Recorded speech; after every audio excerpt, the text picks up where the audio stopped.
సహోదరి రాణి గారు కూడా ప్రభుపేట వందనాలు తెలియజేస్తూ ఉన్నాం. ఈ సమయంలో మరి తొందరగా మనం ముందుకెళ్దాం. వాక్యపట్నం మత్తయి సువార్త 1వ అధ్యాయము 18 నుండి 24 వరకు మొదటి లేఖన భాగమైనటువంటి మత్తయి శుభవార్త 1వ అధ్యాయము 18 నుంచి 24 వచనాలు ఈ విధముగా వ్రాయబడి ఉన్నాయి. యేసుక్రీస్తు జనన విధం ఎట్లనగా, ఆయన తల్లి అయిన మరియ యోసేపునకు ప్రదానము చేయబడిన తరువాత వారేకము కాకమునుపు ఆమె పరిశుద్ధాత్మ వలన గర్భవతిగా ఉండెను. ఆమె భర్త అయిన యోసేపు నీతిమంతుడై ఉండి ఆమెను అవమానపరచనొల్లక రహస్యముగా ఆమెను విడనాడు ఉద్దేశించెను. అతడు ఈ సంగతులను గూర్చి ఆలోచించుకొనుచుండగా, ఇదిగో ప్రభుదూత స్వప్నమందు అతనికి ప్రత్యక్షమై, దావీదు కుమారుడవైన యోసేపు, నీ భార్య అయిన మరియను చేర్చుకొనుటకు భయపడకుము. ఆమె గర్భము ధరించినది పరిశుద్ధాత్మ వలన కలిగినది. ఆమె ఒక కుమారుని కనును, తన ప్రజలను వారి పాపముల నుండి ఆయనే రక్షించును గనుక ఆయనకు యేసు అను పేరు పెట్టుదు అనెను. ఇదిగో కన్యక గర్భవతి అయి కుమారుని కనును, ఆయనకు ఇమ్మానుయేలను పేరు పెట్టుదురు అని ప్రభు తన ప్రవక్త ద్వారా పలికిన మాట నెరవేరినట్లు ఇదంతయు జరిగెను. ఇమ్మానుయేలను పేరునకు భాషాంతరమున దేవుడు మనకు తోడని అర్థము. యోసేపు నిద్ర మేలుకొని ప్రభుదూత తనకు ఆజ్ఞాపించిన ప్రకారము చేసి తన భార్యను చేర్చుకొని, ఆమె కుమారుని కనువరకు ఆమెను ఎరగకుండెను. అతడు ఆ కుమారునికి యేసు అను పేరు పెట్టెను. ప్రార్థన అందరికీ అచ్చిరాదు, అందరు చేయలేము. నేను ఎంతో ప్రయత్నం చేశాను కానీ చాలా కాలంగా అది దేవుడు ఎవరికి ఇస్తే ఆ వరము వాళ్ళు మాత్రమే దానిలో ముందుకు కొనసాగారు. సహోదరి రాణి గారు మన ముందు ఉన్నారు, విశాఖపట్నం నుండి. కాబట్టి వారు వచ్చి మనందరినీ కూడా ఆరాధనలో నడిపిస్తారు. హల్లెలూయా, హల్లెలూయా. దేవుని మహిమ కలుగును గాక. హల్లెలూయా. ఈ దినం డిసెంబర్ 1 నుంచి డిసెంబర్ క్రిస్మస్ సంబరాలు, సంతోషం, వెలుగులు, కాంతులతో ప్రపంచం అంతా కూడా, క్రైస్తవ లోకం అంతా కూడా పండగ పర్వతేనిగా నిండిపోయిందండి. హల్లెలూయా. ఎక్కడ చూసినా సరే క్రిస్మస్ సెలబ్రేషన్స్. మొన్న అరకులో కూడా మా తరపున క్రిస్మస్ సెలబ్రేషన్స్ చాలా అద్భుతంగా జరిగినాయి, దేవుని మహిమకరంగా. ఇది రెండవది. ఇది ఇంకా చాలా ఉన్నాయి మా మీటింగ్స్ అన్నీ కూడా. ఏదేమైనప్పుడు కూడా ప్రతి చోట కూడా ఈ డిసెంబర్ నెల అంతా కూడా యేసు ప్రభు యొక్క పుట్టుక దినాన్ని అందరూ కూడా జ్ఞాపకం చేసుకుంటారు కదండి. ఎంతో సంతోషం. కొత్త బట్టలు, పిండి వంటలు, సున్నాలు, బంధువులు, మిత్రులు, కోలాహలంగా ఉత్సాహంగా జరుగుతున్న ఈ క్రిస్మస్, ఈ యొక్క బాగా అప్డేట్ అయిపోయిన ఈ క్రిస్మస్ 2000 సంవత్సరాల క్రితం ఇలాగే జరిగిందంటారా? చెప్పండి. ఇదే కాంతులతో, వెలుగులతో, సంతోషంతో ఇలాగే జరిగిందా 2000 సంవత్సరాల క్రితం? 2000 సంవత్సరాల క్రితం యేసు ప్రభు పుట్టినప్పుడు ఆ క్రిస్మస్ అంతా కూడా విషాదం, అంతా విషాదమేనట. మరియా నిజంగా యేసు ప్రభుకి జన్మనివ్వడానికి రిస్క్ చేసింది. నిజమే కదా? ఎవరైనా అలా చేస్తారా?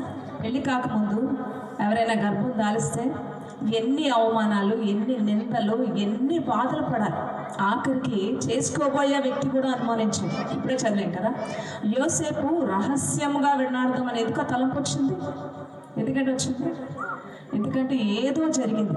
ప్రదానం చేసుకోవాలి ఇంకా, అంటే ప్రదానము అయిపోయింది అనుకుంటారు. ఆల్మోస్ట్ ప్రదానం అయితే 50% మ్యారేజ్ అయిపోయినట్టు. కానీ యోసేపు కూడా అనుమానం వచ్చింది. ఎలాగైంది? ప్రపంచమంతా కూడా దేవుని దూత మాట్లాడడం వలన మరియను చేర్చుకున్నారు.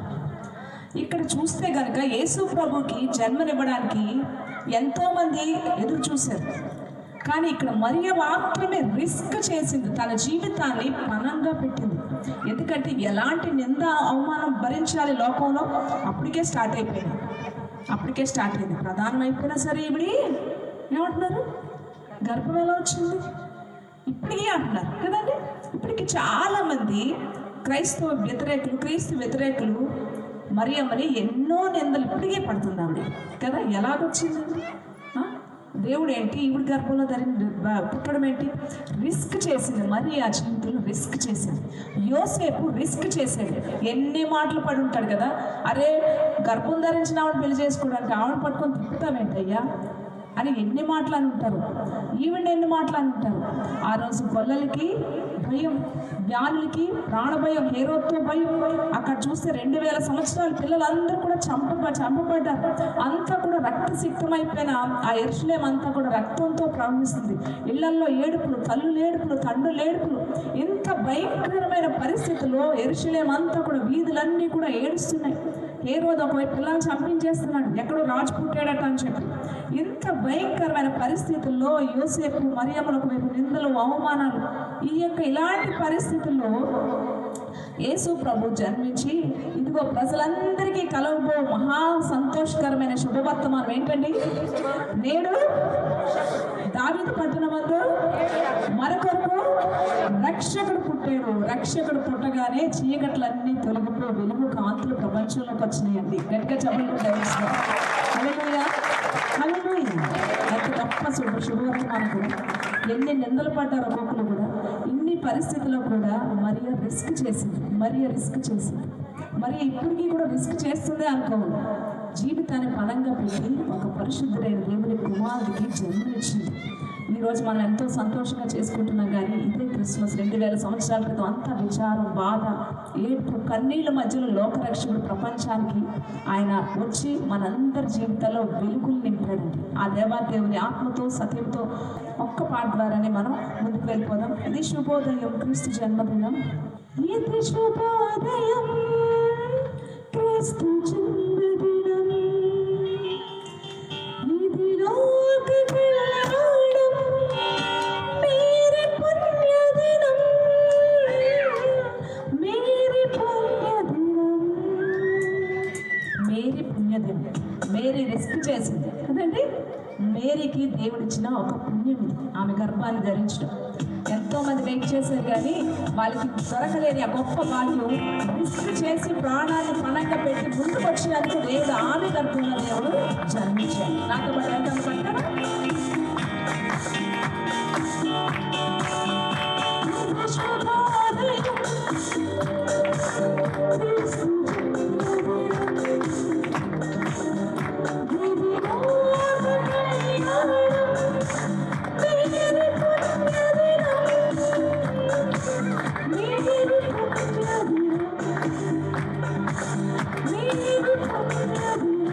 అట్లా పడ్డట్టుగా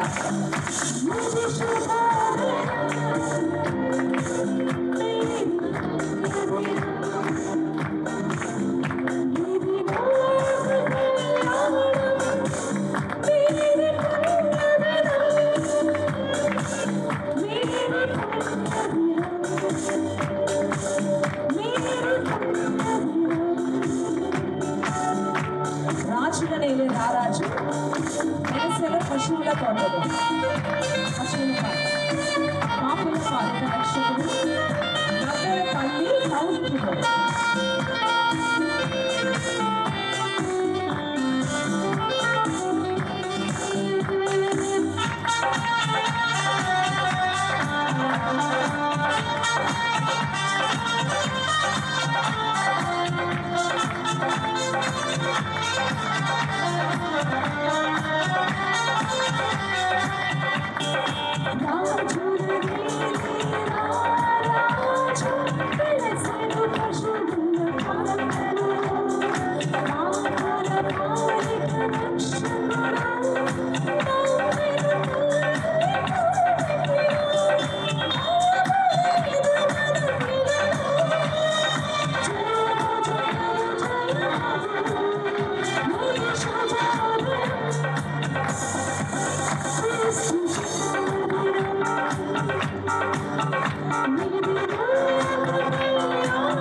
బంగారం, గోళం, సాంబ్రాన్ని తీసుకొచ్చి రాజులకు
పాడుకుందాం, అందరికి వచ్చిన పాట పాడుకుందాం.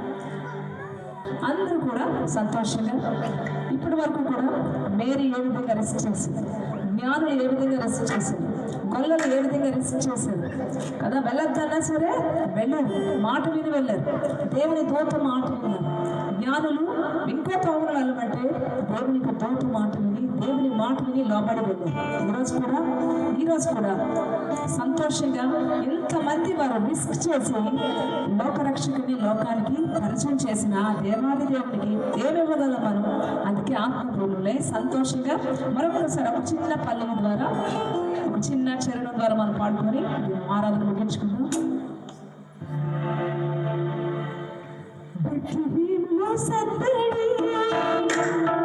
పశుల పాదలు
తండ్రి, లోకానికి రావడానికి నేను ఒక గిఫ్ట్ ప్యాక్ లాగా తండ్రి దేవుడు ఈ లోకానికి మా అందరికీ ఇక్కడ ఒక కానుకగా పంపించారు.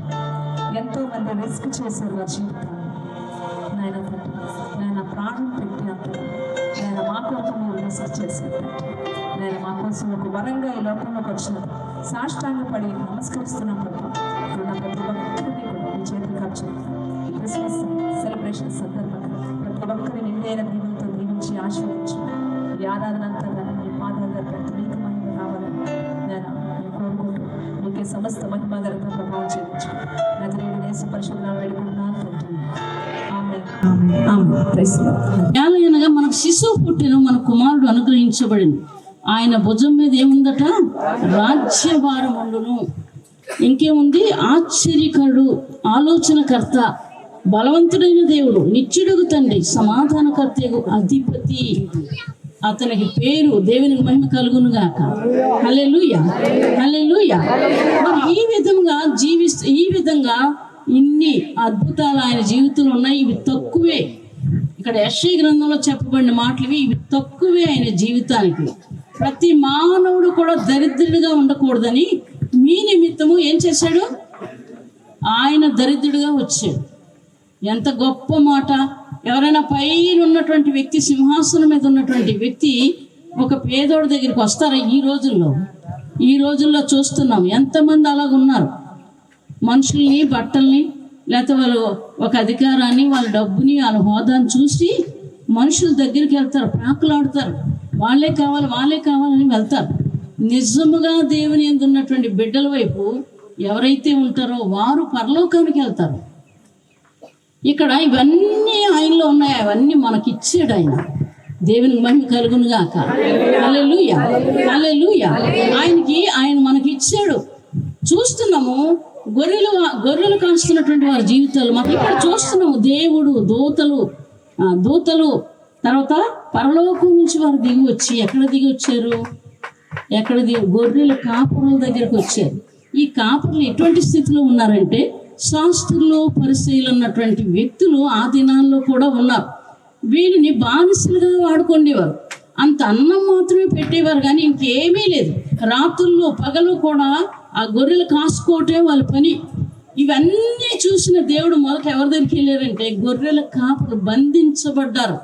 అంటే మామూలుగా సంఖ్యల్లో అయ్యి వాళ్ళకి లేవు, కానీ నిజంగా చూస్తే వాళ్ళు బంధించబడి ఉన్నారు. వారు పెట్టే అన్నానికి వాళ్ళు పనిచేస్తున్నారు. అటువంటి భయంకరమైన పరిస్థితి నుంచి దేవుడు విడిపించడానికి ఇప్పుడు ఏం చెప్తున్నారు? ఇదిగో ఏంటండి, ఆ దూతలు తమ యొద్ద నుండి పరలోకమునకు వెళ్ళిన తరువాత ఆ గొర్రెల కాపరులు జరిగిన ఈ కార్యమును ప్రభువు మనకు తెలియజేయుచున్నాడు.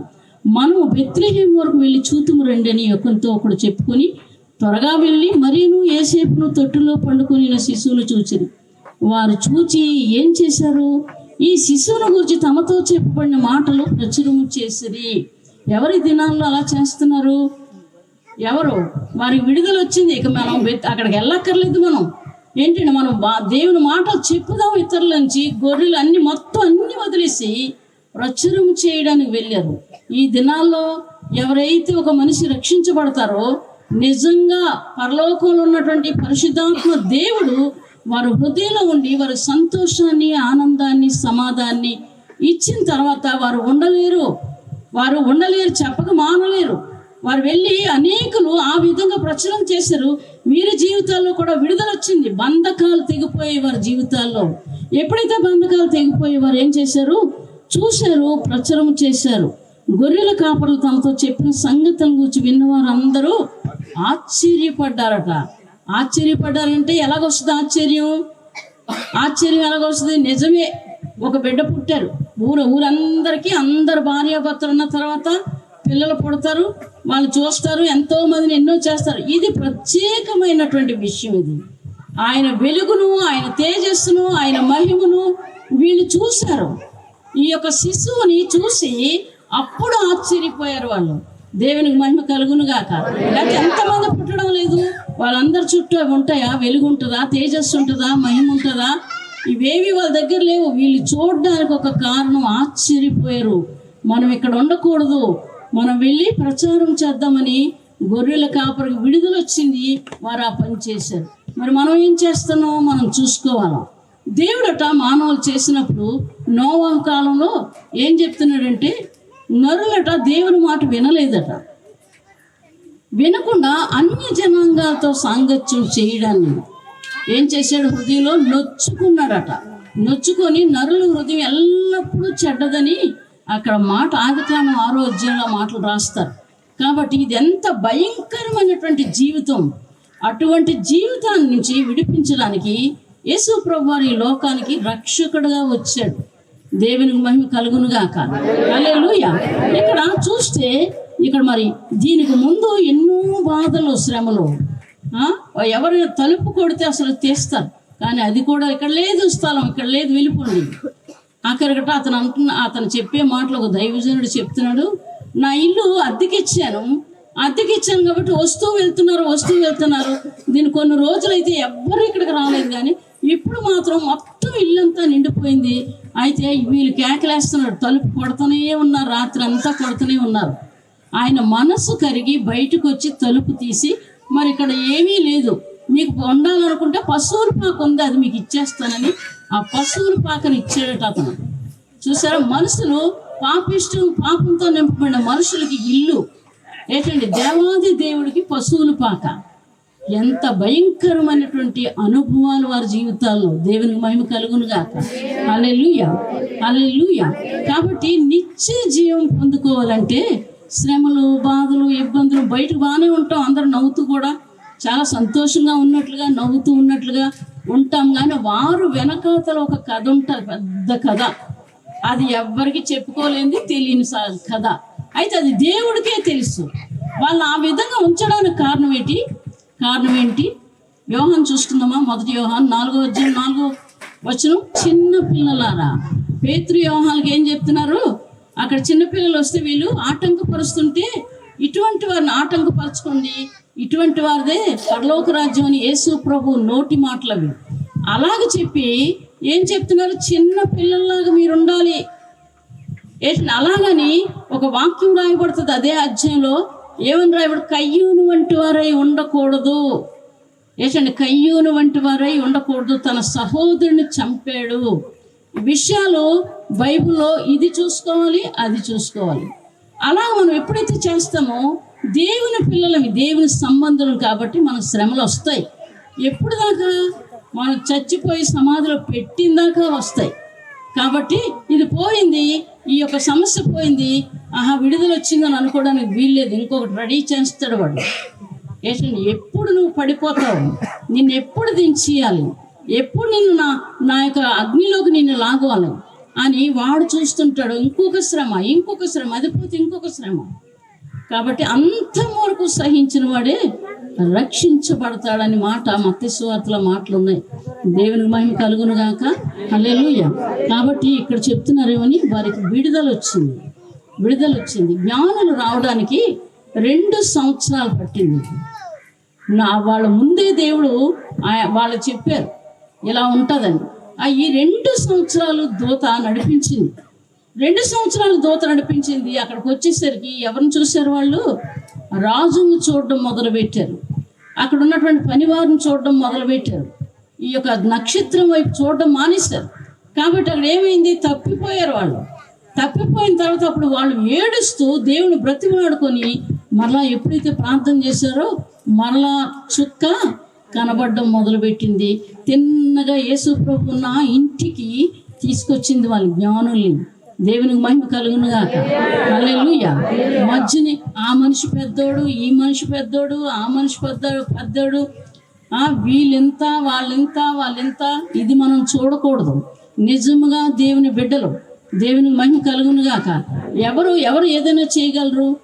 మీరందరూ ఏమైనా చేయగలరా? నేనేమైనా మిమ్మల్ని చేయగలనా? చేయలేను. ఒక అద్భుతం జరగాలంటే దేవుడు కార్యం చెయ్యాలి అక్కడ, అంతేనా? ఒకవేళ నేను చేస్తానా, లేకపోతే మీరు చేస్తారా? మనకు మహిమ రావాలంటే ఎన్నో మాయలు చేస్తున్నారు. ఇలాగే ఏదో ముట్టుకోగానే పడిపోతున్నారు. 5 లక్షలట ప్రార్థన చేయించుకుంటే 5 లక్షలట. ఎంత భయంకరమైన రోజుల్లో ఉన్నాం. భయంతో జీవించడం నేర్చుకోవాలి. కొద్ది కాలమే ఉంది ప్రభు రాకడ. దేవునికి మహిమ కలుగును గాక.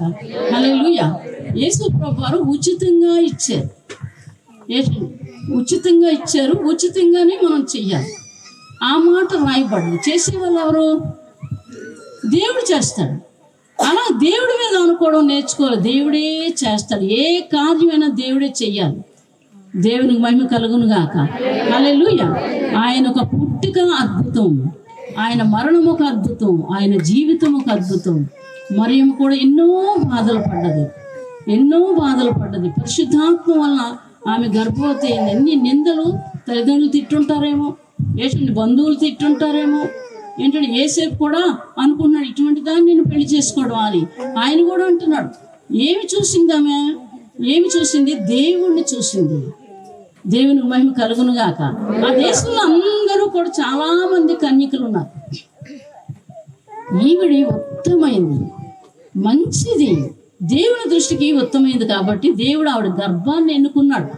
లోకరక్షకుడు పుట్టడానికి ఆమె గర్భాన్ని ఎన్నుకున్నాడు. దేవుడు ఆ విధంగా ఆమెని ఉంచాడు కాబట్టి ఈవిడ భరిస్తుంది, ఎటువంటి శ్రమలైనా భరిస్తుందని ఆయన తెలుసు కాబట్టి ఆమె గర్భాన్ని ఎన్నుకున్నాడు దేవుడు. దేవునికి మహిమ కలుగును గాక. హల్లెలూయా. 16 సంవత్సరాలు యవ్వనస్తురాలు ఎటువంటి మాటలు మాట్లాడితే బ్రతుకుతారా?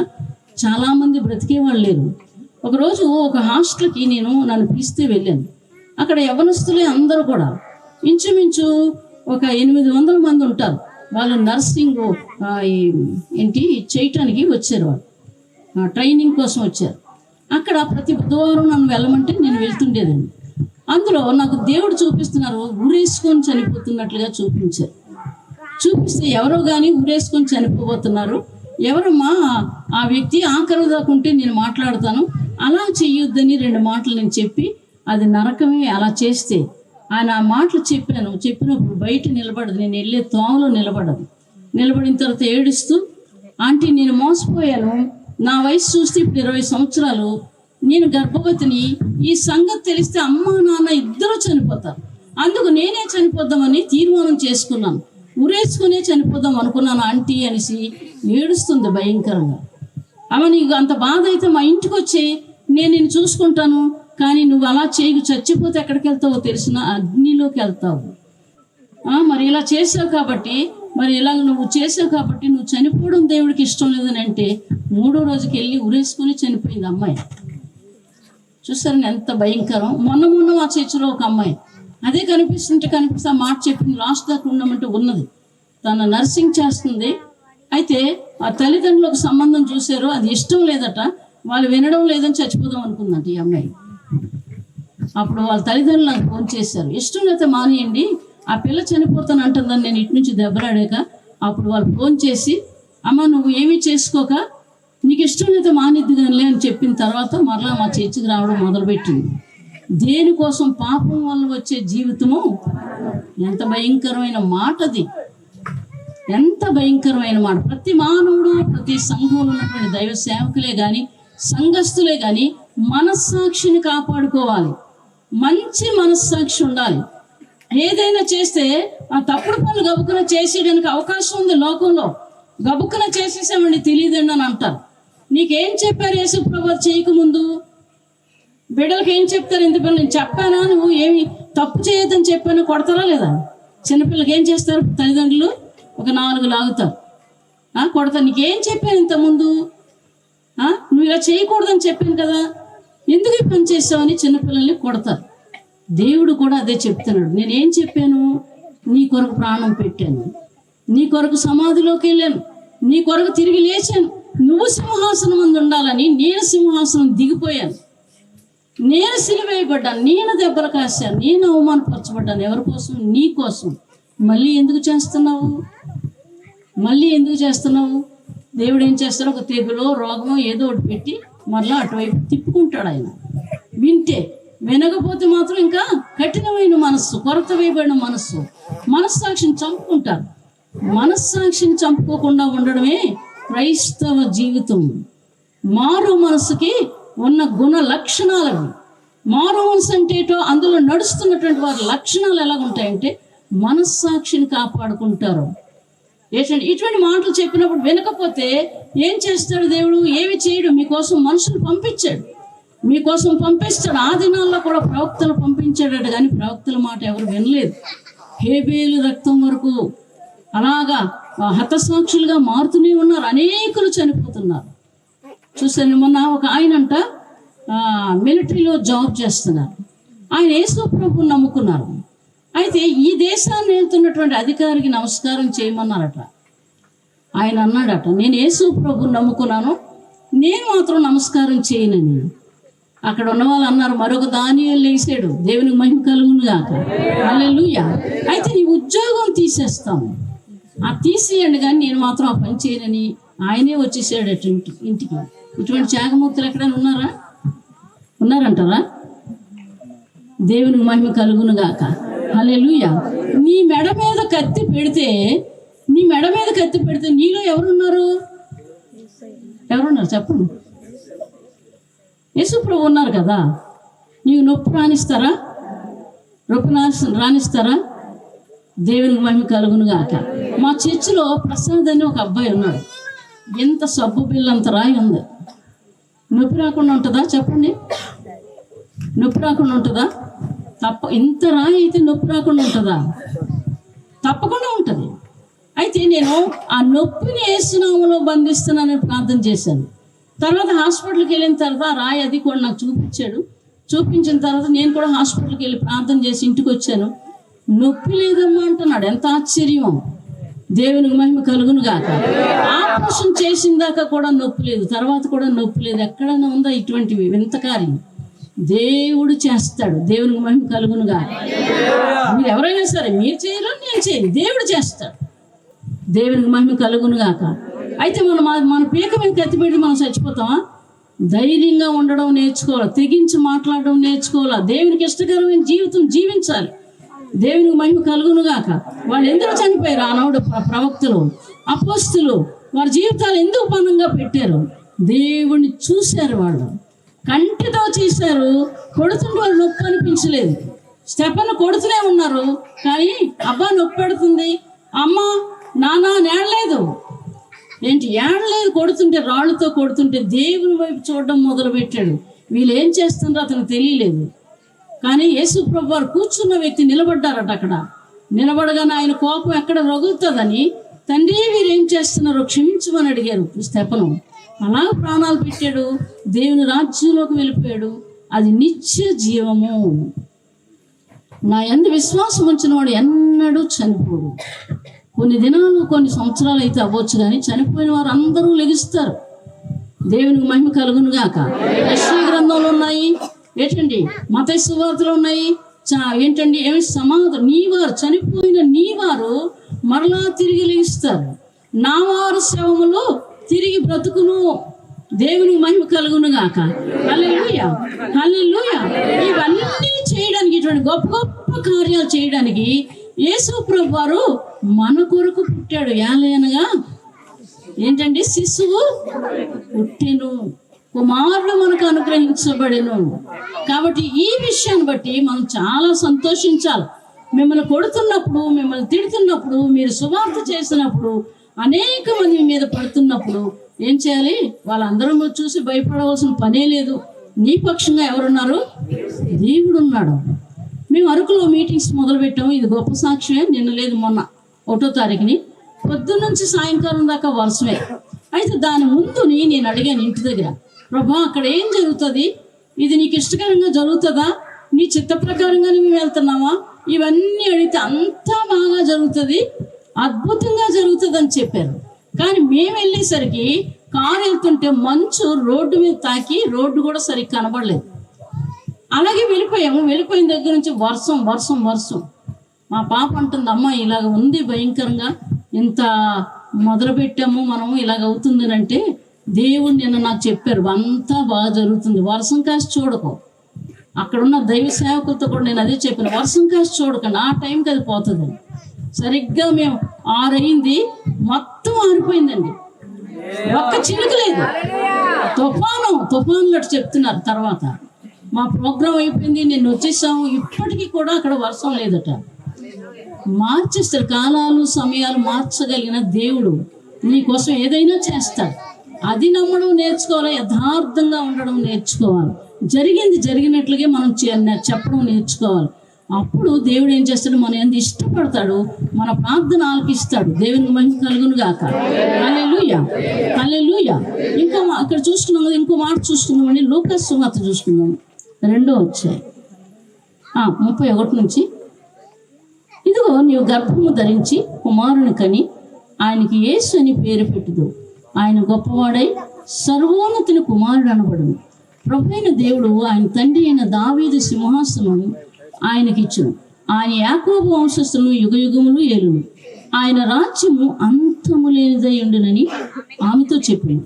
అందుకు మరియా, నేను పురుషుని ఎరుగిన దాన్ని, ఇది ఎలాగ జరుగునని దూతతో అనగా, దూత పరిశుద్ధాత్మ నీ మీదకు వచ్చును, సర్వోన్నతుని శక్తి నిన్ను కమ్ముకొను గనుక పుట్టబోవు శిశువు పరిశుద్ధులై దేవుని కుమారుడు అనబడెను. దేవుని మహిమ కలుగును గాక. ఈ మాట నమ్మి ఈ మాట నమ్మి ఎవరు తిడుతున్నా, ఎవరు ఏం చేస్తున్నా, ఏసేపు వదిలేస్తామని అనుకున్నా తనకు తెలియదు, కానీ అలాగ అనుకున్నాడు తను. ఇక ఎంతమందో దూషిస్తున్నారో చెప్పలేము, కానీ వీళ్ళందరి మాటలు భరించడానికి కారణం ఏంటి? పరిశుద్ధాత్మ నీ మీదకి వచ్చును, సర్వోన్నతుని శక్తి నిన్ను కమ్ముకోనేను. నా జీవితానికి ఇది చాలా అనుకుంది. ఎన్ని అయినా సరే పర్వాలేదు, ఎన్ని చేస్తారో నన్ను చంపేసినా పర్వాలేదు, ఈ మాట చాలు నా బ్రతుక్కి అనుకుంది. ఆ విధంగా జీవించడం మొదలుపెట్టింది. అవమానాలైనా ఎక్కడికక్కడ దేవుడు బయలుపరుస్తున్నాడు. ఏసేపుకు బయలుపరిచాడు.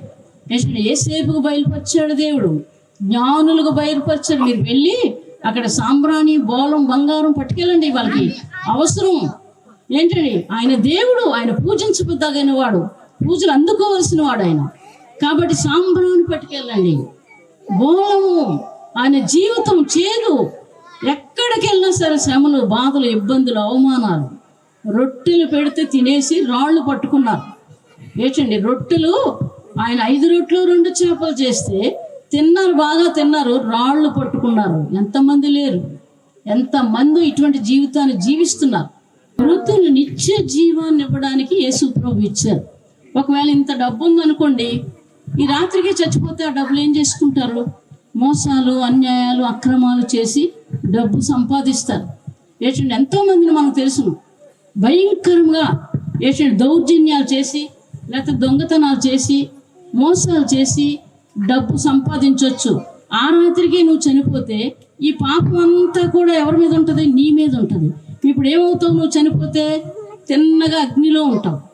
ఈ జీవితం మీకు ఉండకూడదని ఆయన మన కొరకు పుట్టి ఉన్నాడు. దేవునికి మహిమ కలుగును గాక. మనకి ఈ జీవితం ఉండకూడదని అప్పుడు ఏం చేయాలి? మనం ఒప్పుకొని విడిచిపెట్టి మరలా చెయ్యకూడదు. ఇది మనం చెయ్యాలి. అది మారు మనసు లక్షణాలు. ఒప్పుకొని విడిచిపెట్టాలి. యామయ్యనగా మనకు శిశువుని అనుగ్రహించాడు, కుమారుని అనుగ్రహించాడు. కాబట్టి ఆయనలో ఇన్ని క్వాలిటీస్ ఉన్నాయి. తక్కువే అవి తక్కువే. ప్రతి మానవుని కూడా ఈ భూమి మీదే సింహాసనం మీద ఉండడానికి ఇటువంటి కష్టాలు, శ్రమలు, ఇబ్బందులు, అవమానాలు పడుతున్న వారందరినీ కూడా సింహాసనం మీద ఎక్కించాడు యేసుప్రభు. యేసన్న గారిని చూడండి, భక్సింగ్ గారిని చూడండి, ఏంటంటే ఇంకా దానియేలు గారిని చూడండి. వీళ్ళందరూ కూడా అనేకమైన కష్టాలు. సాధు సుందర్ సింగ్ టిబెట్ ప్రాంతంలో మంచులో నడిచేవారు. ఆ దినాల్లో చెప్పులు ఎక్కడయ్యి? మంచులో నడిచి ఇంత ఐస్ ముక్క మీరు పట్టుకొని చేతులు వేసి ఎలా ఉంటుంది మీకు? ఐస్ ముక్క మీ చేతులు ఉంచుకోగలరా? ఉంచుకోలేరు, అది పారేస్తారు వెంటనే. ఎందుకు? కాలిపోతుంది. మంచులో నడిచారు. అటువంటి భయంకరమైన పరిస్థితుల్లో నడిచి యేసు ప్రభు వెళ్ళమని దగ్గర వెళ్ళి అనేకులు రక్షణలోకి వచ్చారు ఆయన ద్వారా. సాధు సుందర్ సింగ్ ద్వారా రంభా సింగ్ అనే వ్యక్తి మారాడు. 40 మంది దొంగలు 320 మందినో ఎంతమంది చంపేసి ఆ బుర్రలు ఏలగట్టాడు అక్కడ. అటువంటి వ్యక్తి దగ్గరికి దేవుడు పంపిస్తే వెళితే వాళ్ళు రక్షణ పొందారు. మిగతా వాళ్ళు మీరు జైలుకి వెళ్ళిపోతారు, ఇప్పుడే ప్రభువుని అంగీకరించమంటే మేము అంగీకరించాం, ఈ డబ్బు బంగారం ఉంది కదా మేము పంచుకుంటాం అన్నారు. మీరు సరిహద్దుల్లోకి వెళ్ళేసరికి గవర్నమెంట్ వారు మిమ్మల్ని స్వాధీనం చేసుకుంటారు. ఇప్పుడే ప్రభువుని అంగీకరించాలంటే అసలు అంగీకరించలేదు. ఈ డబ్బు మూటలన్నీ పట్టుకొని అక్కడికి వెళ్ళేసరికి వాళ్ళు దొరికిపోయారు. పట్టుకొని పోలీసు వాళ్ళు ఏం చేశారు? జైల్లో వేశారు. ఈ రంభా సింగ్ని పాపం ఒప్పుకున్నాడు ఇతను. అసలు వీళ్ళందరిని నడిపించడానికి, ఇంత పని జరగడానికి, ఇంతమంది చనిపోవడానికి కారకుడు రంభా సింగ్ అనే వ్యక్తి. ఆయన ఇంతమందిని చంపాడు. అయితే ఎప్పుడైతే వారి తండ్రి పక్షవాయు ఉంటే ఈ సాధు సుందర్ సింగ్ గారు ప్రార్థన చేయగానే లేచి కూర్చున్నాడో అది చూసి బట్టలు చింపుకొని నేను పాపిని అని ఏడవడం మొదలుపెట్టాడు. ఆయనకు అన్నీ చూపించాడు. ఇదిగో ఇందులో ఇంత బంగారం ఉంది, ఇందులో ఇంత డబ్బు ఉంది, నేను ఎంతో మోసాలు చేశాను, ఎంతమందిని చంపానో చూడండి, నన్ను రక్షిస్తాడా యేసుప్రభు వారు అని గుండు కొట్టుకోవడం మొదలుపెట్టాడు. నిన్ను రక్షిస్తాడని చెప్పాడు ఆయన. దేవునికి మహిమ కలుగును గాక. హల్లెలూయా. అయ్యేసరికి ఈ యొక్క పెట్రోల్ తీసి వీళ్ళు వెళ్ళిపోగానే అంతా పోసేసి కాల్చేశారు ఆయన. ఎవరు? రంభా సింగ్. కాల్చేసి 2 చేతులు ఎత్తి సరిహద్దుల్లోకి వెళ్ళారు. సరిహద్దుల్లోకి వెళ్ళేసరికి బేడీలు వేసి లోపలికి తీసుకెళ్ళి ఆ జైల్లో పెడుతుంటే జైలు తాళాలు ఊడిపోతున్నాయి. బంధకాలు తెంచేశాడు యేసుప్రభు పుట్టి. దేవునికి మహిమ కలుగును గాక. హల్లెలూయా. ఎంత ఘోరమైనటువంటి పాపాన్ని ఒప్పుకొని విడిచిపెట్టగానే ఏ రూమ్లో పెడుతున్నా తాళాలు వేస్తుంటే ఊడిపోతున్నాయి. గవర్నమెంట్ వారికి ఈయన గురించి రాసి పంపితే ఆయన వదిలేయండి అన్నారు. అనేక లక్షల మందిని రక్షణలో నడిపించాడు రంభాసింగ్. అటువంటి కృతజ్ఞత కలిగిన జీవితాలు మనకు ఉండాలి. ఆయన కొరకు ప్రచురించడం నేర్చుకోవాలి. గొర్రెలు చేశారు, వాళ్ళు జ్ఞానులు వెతుక్కొని వచ్చి వాళ్ళు కూడా అదే పని చేశారు. ఏంటంటే హేరోదు మాత్రం చంపేద్దాం అనుకున్నాడు, కానీ పసి పిల్లలు చంపేస్తున్నారు. ఇప్పుడు ఎవరు చచ్చిపోతున్నారు చూడండి, పిల్లలు చచ్చిపోతున్నారు. దేవుని వాగ్దానం నెరవేరుతుంది. యవ్వనస్తులు చనిపోతున్నారు ఎక్కడికి వెళ్తే అక్కడ. మన ఇర్మియా గ్రంథం 9:17 చదివితే అందులో కిటికీలు ఎక్కుతుంది మరణం. కాబట్టి యేసుక్రీస్తునందు విశ్వాసం ఉంచిన వారు నిత్యము జీవిస్తారు. దేవునికి మహిమ కలుగును గాక. అయితే ఎలాగ సింహాసనం మీద పెడతాడు దేవుడు? ఎలా పెడతాడు? నీతి, యథార్థంగా ఉండడం, నిర్దోషులుగా ఉండడం, జరిగింది జరిగినట్లు చెప్పడం. ఏంటంటే ఒకటి జరిగితే ఒకటి చెప్పడం కాదు. ఏంటంటే ఒక మాట 10 మాటలు తగిలించి చెప్పడం కాదు. ఏది జరిగితే అదే చెప్పాలి. నిర్దోషులుగా జీవించాలి. పెంట కుప్పల మీద నుంచి ఎక్కడ పెట్టారు? దానియేలు గారని ఆయన మనకు తెలుసు. సింహాల మధ్యలో పడుకున్నారు. ఆయన పెద్ద కొండ చెలవట తలగడగా మారిందంట. ఆయన లేచి కూర్చుండేసరికి అది వెళ్ళిపోతుంది. అటువంటి భక్తులు అలా బ్రతికారు నీటిలో. ఏంటండి గొయ్యి ఉంటే గోతులో నీరు అంతా. ఇల్లు ఇవ్వలేదు ఆ రోజు, వాళ్ళకి ఇల్లు ఇవ్వలేదు.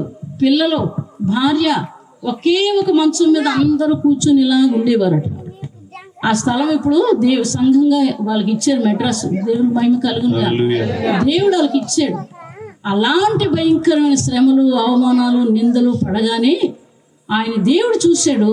గొప్ప ఆశీర్వాదం. ప్రపంచంలో ఆయన సంఘాలు ఏంటంటే, అలాగే భక్సింగ్ గారు ప్రపంచంలో సంఘాలు ఉన్నాయి వాళ్ళకి. ఏంటంటే ఇప్పుడైతే సరిగా లేరు, కానీ మేము రక్షించబడిన తర్వాత అనేకమైనటువంటి గొప్ప గొప్ప కార్యాలు, అద్భుతాలు, ఏంటండి ఆశ్చర్యకార్యాలు, చనిపోయిన వాళ్ళు వేసేవారు. అటువంటి అద్భుతాలు వాళ్ళ ద్వారా జరిగాయి, దేవుడు చేశాడు. కాబట్టి ఇటువంటి స్థితిలో మనం ఉండి నమ్మకంగా ఉండి మంచి మనస్సాక్షి కలిగి ఉంటే మిమ్మల్ని చేయడా దేవుడు? మిమ్మల్ని చేయడా? నన్ను చేయడా? చెప్పండి అందరూ. మమ్మల్ని చేస్తాడు. దేవునికి మహిమ కలుగునుగా. ఒక మాట అందరం చదువుకుందామండి. లూకాసు సువార్త 2:12 చదువుకుందాం. అందరం చదువుదాం గొంతెత్తి. ఆ దేశంలో కొందరు గొర్రెల కాపురులు పొలంలో ఉండి రాత్రి వేళ తమ మందను కాచుకొని చుండగా ప్రభు దూత వారి వద్దకు వచ్చి నిలిచాను. ప్రభు మహిమ వారి చుట్టూ ప్రకాశించినందున వారు మిక్కిలి భయపడింది. అయితే ఆ దూత భయపడకుడి, ఇదిగో ప్రజలందరికీ కలుగు మహా సంతోషకరమైన సువార్తమాను నేను మీకు తెలియజేయుచున్నాను. దావీదు పట్టణమందు నేడు రక్షకుడు మీకు పుట్టి ఉన్నాడు. ఈయనే ప్రభువైన క్రీస్తు. దానికి ఇదే మీకు ఆనవాలు. ఒక శిశువు పొత్తుగుడ్డలతో చుట్టబడి ఒక తొట్టిలో పండుకొని మీరు చూచెదరని వారితో చెప్పాను. దేవుని మహిమ కలుగును గాక. హల్లెలూయా. దేవుడి మాటలు దీవించును గాక. కాబట్టి ప్రత్యేకంగా మీరు జీవించాలి. లోకం మిమ్మల్ని ద్వేషిస్తుంది, కానీ ఓర్చుకోవడం నేర్చుకోవాలి. ఓర్చుకోవాలా, మంచి మనస్సాక్షి కలిగి ఉండాలి, నిర్దోషులుగా బ్రతకాలి, యథార్థవంతులుగా, దేవునికి ఇష్టకరంగా. మనుషులు కాదు.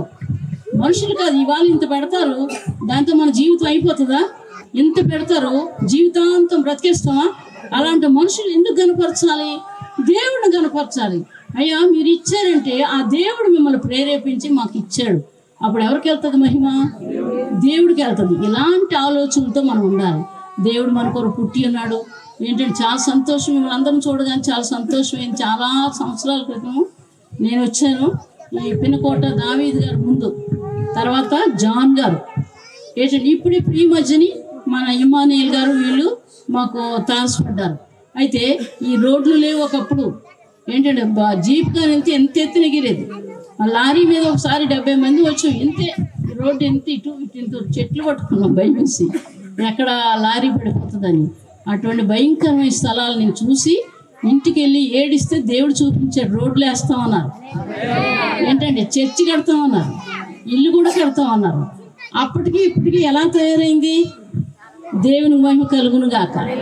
దేవుని చేత దీవించబడిన వాడివై ఉండాలి. దేవుని చేత ఆశీర్వదించబడిన వాడై ఉండాలి. నువ్వు ఎక్కడికి వెళ్తే అక్కడ ఆశీర్వాదమే. దేవుని మహిమ కలుగును గాక. నువ్వు పెట్టిన అడుగుల్లో కూడా ఆశీర్వదిస్తాను. ఎప్పుడైతే ఇలా జీవిస్తామో తప్పకుండా ఆశీర్వదిస్తాడు. నన్ను ఆ విధంగా దేవుడు చేశాడు. మీ అందరి మధ్యలో చెప్తున్నాను. చాలా స్థలాల్లోకి వెళ్ళాను. బూర్జా మీకు తెలిసే ఉంటుంది. బూర్జ కూడా భయంకరమే, కొండ ఎక్కడమే 2 గంటలు నా చెయ్యి పట్టుకుని అలా ఎక్కిస్తూనే ఉన్నారు. ఆ చీకటి, లైట్లు లేవు. మరి అంత భయంకరంలో నన్ను బయట తీసుకెళ్ళారు. ఈ చీకటి అంతా చూసి నేనే భయపడ్డాను. ఇంత చీకట్లో వీళ్ళు ఉంటున్నారా అని. అక్కడ చిన్న పునాదులు వేస్తున్నాయి అంతే, చర్చి. ఏం చర్చి లేదు. ఆ పునాదుల మీదకి వెళ్ళి ఏడ్చి ప్రార్థన చేశాను. వీళ్ళు నీ ప్రజలే, మేము మీ ప్రజలమే, చీకట్లో ఉంటున్నారు ప్రభా అని 7 సార్లు ప్రార్థన చేస్తే రోడ్లు వేస్తారు, నీళ్ళు వస్తాయి, లైట్లు వస్తాయి, ఇల్లు కట్టుకుంటారని చూపించారు. బూర్జా మీకు తెలిసే ఉంటుంది, కొంతమంది పెద్దోళ్ళకి ఎవరికో తెలుస్తుంది అప్పుడు ఎలాగుందో. 3-4 సార్లు వెళ్ళాము, అక్కడ మీటింగ్ పెట్టాము. అయ్యేసరికి అక్కడ ఏమైందని ఇప్పుడు రోడ్లు వేసారు. ఒక రంగురాళ్ళు కొండక బయటపడ్డది అక్కడ. నేను చెప్పిన తర్వాత 1 సంవత్సరానికి అది బయటపడగానే గవర్నమెంట్ వాళ్ళు ఏం చేశారు, రోడ్లు ముందేసారు, తర్వాత లైట్లు వేసారు, నీళ్ళు అన్ని చక్కగా అక్కడ పంటలు కూడా పండుతున్నాయి. మరలా అది తయారయ్యాక నేను వెళ్ళలేదు. మొన్న ఒకరు పిలుస్తున్నారు మా దగ్గర, మీరు రండి అని. అంటే దేవుడు ఏదైనా చేయగలడు, మనం చేయలేము. దేవునికి మహిమ కలుగును గాక.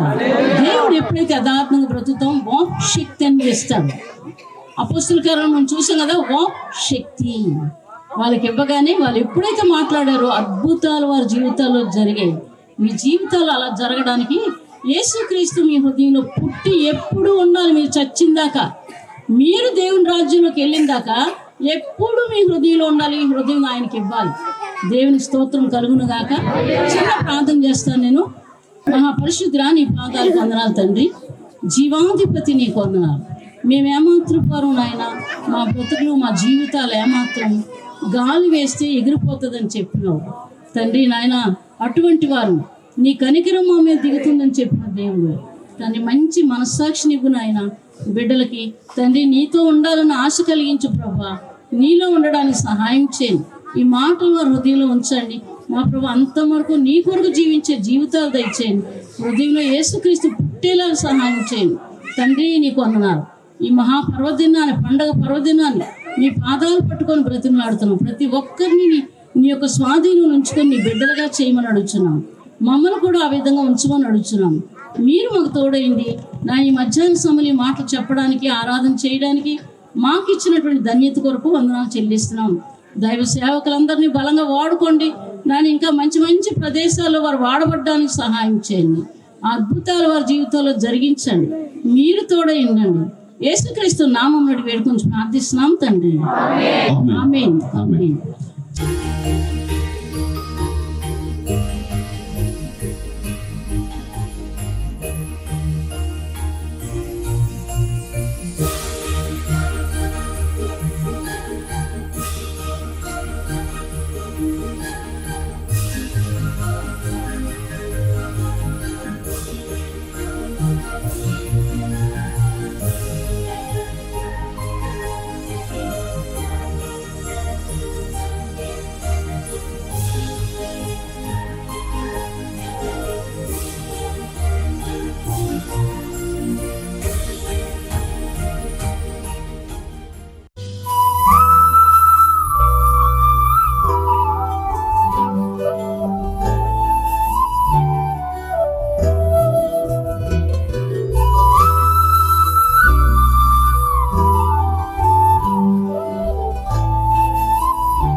ఆశల